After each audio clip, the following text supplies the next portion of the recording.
नमस्कार विद्यार्थी मित्रांनो, महाराष्ट्राच्या महानर्सिंग यूट्यूब चॅनलवरती तुमचं पुन्हा एकदा स्वागत आहे।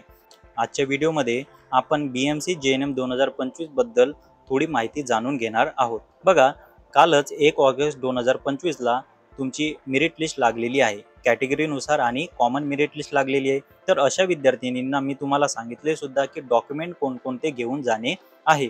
परंतु तुम्हाला काही विद्यार्थ्यांना प्रश्न पडलेला असेल की सर एकंदरीत कोणकोणते डॉक्युमेंट तुम्हाला हवे आहे किंवा त्या ठिकाणी हवे आहे। तर बघा, काउन्सिलिंगची जी प्लेस आहे ते तुम्हाला सांगितलेली आहे की लेक्चर हॉल 3 हिंदू हृदय बाळासाहेब ठाकरे मेडिकल कॉलेज आणि खूपर रुग्णालयाच्या सेकंड मजलाच्या वरती तुम्हाला जाणे आहे। आणि त्या अगोदर जाण्याच्या अगोदर तुमच्याकडे कोणकोणते डॉक्युमेंट्स हवे आहेत ते सुद्धा तुम्हाला या व्हिडिओमध्ये मी सांगणार आहे।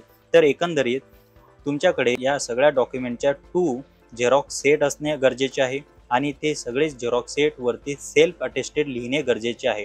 सेल्फ अटेस्टेड म्हणजे काय, तर त्या कागदाच्या खाली बॉटम लाईन वरती तुम्हाला सेल्फ अटेस्टेड लिहून स्वतःची साइन करणे किंवा डायरेक्ट तुमची स्वतःची साइन करणे आहे।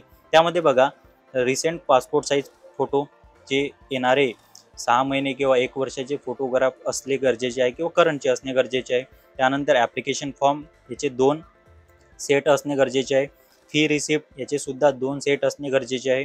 जे स्टुडंट कॅटेगरी मधले आहे त्यामध्ये कास्ट व्हॅलिडिटी, कास्ट सर्टिफिकेट किंवा कास्ट सर्टिफिकेटची रिसिप्ट हे असणे गरजेचे आहे। जे मी तुम्हाला खूप वेळा सांगितलेले आहे की कास्ट व्हॅलिडिटी जरी तुमच्याकडे नसली तर त्याची रिसिप्ट सुद्धा तरी चालेल।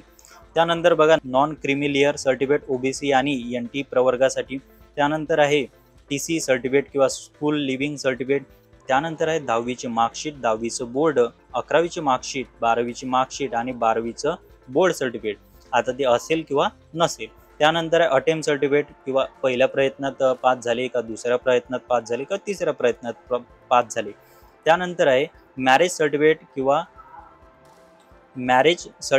Gadget certificate if married. जे विद्यार्थिनी लग्न झालेले असतील, उदाहरणार्थ ANM चे विद्यार्थिनी लग्न झालेले असू शकतात किंवा 12वीचे फ्रेशर सुद्धा लग्न झालेले असू शकतात। मग अशा विद्यार्थ्यांनी काय करावे, तर मॅरेज सर्टिफिकेट बनवून घ्यायचे आहे ॲज सून ॲज पॉसिबल। त्यानंतर आहे डोमेसाईल आणि नॅशनॅलिटी सर्टिफिकेट म्हणजे वय, राष्ट्रीयत्व, अधिवास प्रमाणपत्र तुमच्याकडे असणे गरजेचे आहे। त्यानंतर आहे आधार कार्ड आणि पॅन कार्ड। पॅन कार्ड बघा, काही विद्यार्थ्यांनी 17 वयाचे असल्या कारणाने पॅन कार्ड निघणे थोडे किचकट जाते, तरी सुद्धा पॅन कार्ड 18व्या वर्षी निघते। तरी सुद्धा विद्यार्थी मित्रांनो, पॅन कार्ड नसेल तरी चालेल, त्यामध्ये घाबरून जाण्याचे कारण नाही। त्यानंतर बघा, ANM विद्यार्थिनींसाठी जे विद्यार्थिनी ANM म्हणून तेथे काउन्सिलिंगसाठी जात आहेत त्या विद्यार्थिनींनी ANMचे ॲफिडेव्हिट असणे गरजेचे आहे। ANMची marksheet, MNC registration first and second इयरची मार्कशीट, डिप्लोमा सर्टिफिकेट तुमच्याकडे MSBPनी अप्रूव्ह, MNC अप्रूव्ह असणे गरजेचे आहे।